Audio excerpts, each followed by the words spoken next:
Starting with the name of Allah, who is the most beneficent and the most merciful. Dear students, welcome to the Quick Learn Academy by Arusa Iram. In this video, we will discuss the Physics class 9th, chapter number 3 and the lecture number 2.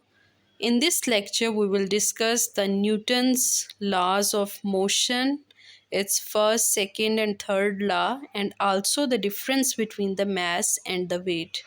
Dear students, अगर अभी तक आपने channel subscribe नहीं किया then kindly do subscribe my channel which is quick learn academy by Arusa Iram. तो dear students, सबसे पहले बात कर लेते हैं फर्स्ट लॉ ऑफ मोशन की। न्यूटन का जो फर्स्ट लॉ है वो ये है कि अगर कोई भी ऑब्जेक्ट रेस्ट पे पड़ा है तो वो रेस्ट पे ही रहेगा जब तक कि आप उसके ऊपर कोई फोर्स नहीं लगा देते, या अगर कोई ऑब्जेक्ट मोशन में है तो वो मोशन में ही रहेगा जब तक आप उसको रोकने के लिए ऊपर कोई फोर्स नहीं लगा देते। This is known as the Newton's first law of motion. An object at rest will remain at rest unless a net force acts on it. An object will remain in motion unless a net force acts on it. Dear students, आपको screen के ऊपर एक football दिखाई दे रही है, वो rest पे है। तो जब तक आप इसके ऊपर फोर्स नहीं लगा देते तब तक यह रेस्ट में ही रहेगी।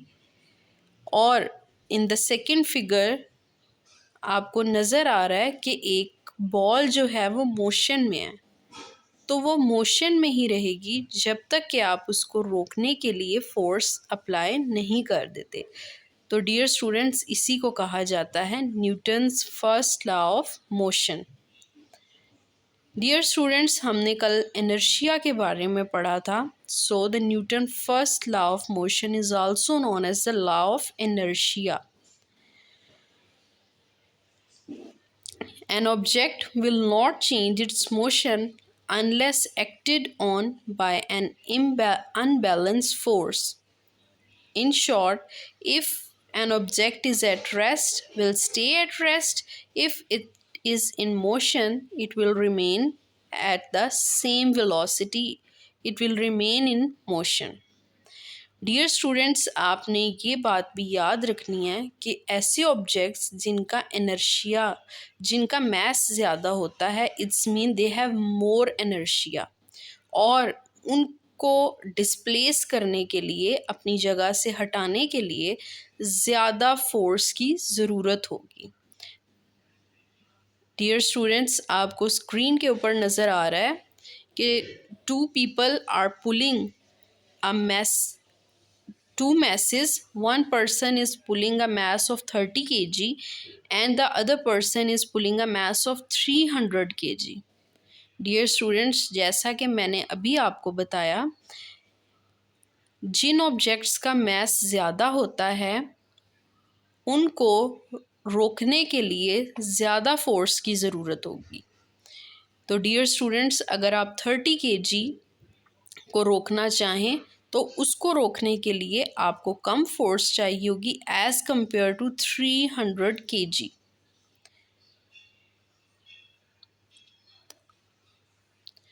डियर स्टूडेंट्स, अब हम Newton second law of motion के बारे में पढ़ लेते हैं। Newton second law of motion क्या है? According to the Newton second law of motion, आपने इसके लिए दो बातें याद रखनी हैं। एक ये कि एक्सेलरेशन जो है वो फोर्स के डायरेक्टली प्रोपोर्शनल है, और एक्सेलरेशन ही इन्वर्सली प्रोपोर्शनल है मास ऑफ द बॉडी के। So it is stated as the acceleration of an object is directly proportional to the net force acting on the object, is in the direction of the net force and is inversely proportional to the mass of the body. Dear students, इन दो parameters को mind में रखते हुए अब हम इसकी derivation करेंगे। The derivation is that, again I am repeating, that acceleration is directly proportional to the force and acceleration is also inversely proportional to the mass. Dear students, आपको नज़र आ रहा है स्क्रीन के ऊपर, acceleration is directly proportional to force and acceleration is inversely proportional to mass. If we combine these both, then we will get acceleration is directly proportional to mass and inversely proportional to the directly proportional to the force and inversely proportional to the mass. Dear students, आप इसमें F को एक side पे रहने दें और M जो divide हो रहा है वो दूसरी साइड पे जाके मल्टीप्लाई होगा. By arranging this equation we will get F directly proportional to M A. If we want to remove this proportionality sign with the equality sign, then we will have to put the proportionality constant. In this case, k is called the proportionality constant, and if we put the value of k as 1, then this equation 3.2 becomes as f is equal to 1 ma.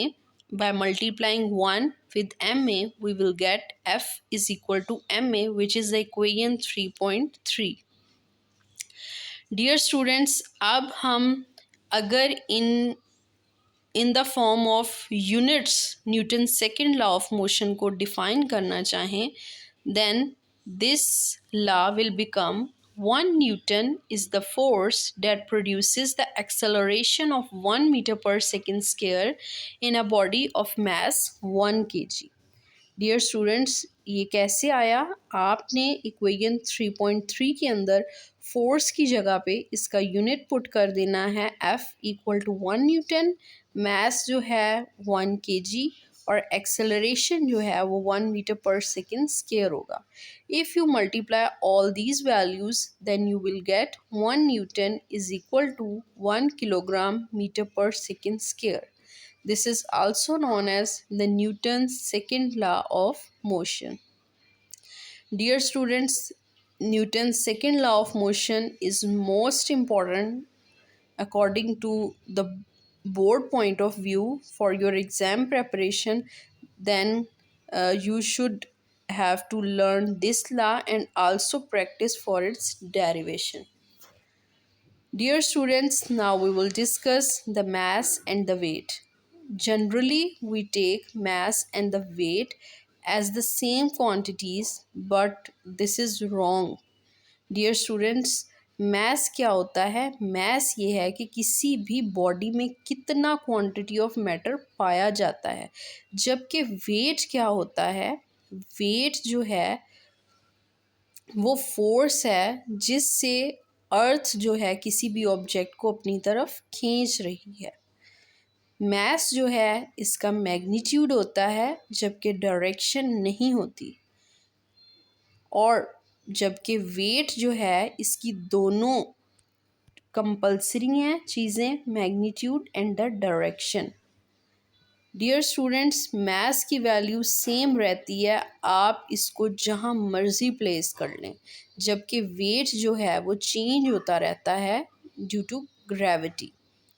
Maths जो है वो कभी भी zero नहीं होता, जबकि wait जो है वो सेंटर ऑफ द अर्थ पे जाके ज़ीरो हो जाता है. The SI unit of mass is kilogram while the SI unit of weight is Newton. Now we will read the differences between the mass and the weight. The mass of a body is the quantity of matter present in it. Weight of a body is the force with which the earths attract it. Second is it has magnitude but not direction. Weight has both magnitude and direction. Third is it does not change from place to place. And the third for the weight is it changes from place to place. Fourth is it can never be zero, and for weight it is zero at the center of the earth. The SI unit of mass is kilogram while the SI unit of weight is Newton. This difference is most important for your exam. Dear students, अब हम आज के last topic को discuss करेंगे which is the Newton's third law of motion. Dear students, third law of motion यही है कि जो भी एक्शन होता है उसके बदले में कोई रिएक्शन होगा जो कि equal but opposite in direction होता है। इस लॉ को फॉलो करते हुए बहुत सी जो हैं चीज़ें बनाई गई हैं, लाइक जो रॉकेट इंजन्स हैं, रॉकेट्स जो हैं वो न्यूटन थर्ड लॉ को फॉलो करते हैं। As seen on the screen, the rocket moves upward. How it moves upward? When the gases from the inner surface of the rocket exert a force on the earth, then an equal but opposite force also act in the forward direction. This is how the rocket moves in the forward direction. Dear students, अब आपको screen के ऊपर नज़र आ रहा है कि एक कप और एक एप्पल दोनों साथ पड़े हुए हैं। अब ये जो साथ पड़े हुए हैं, इसका मतलब ये है कि फोर्स जो है वो कप के ऊपर फोर्स एक्सर्ट कर रहा है, और जो कप है वो एप्पल के ऊपर फोर्स एक्सर्ट कर रहा है। These two forces are equal in magnitude, but these are in opposite direction. Now we will read this example. As hard as the apple pushes on the cup pushes on the apple. Forces happen in pairs that are in equal but opposite direction. Dear students, I hope you all like my video. If you like my video, then kindly do like, share, comment, subscribe to my channel, which is Quick Learn Academy by Arusairam, and thank you so much for listening me.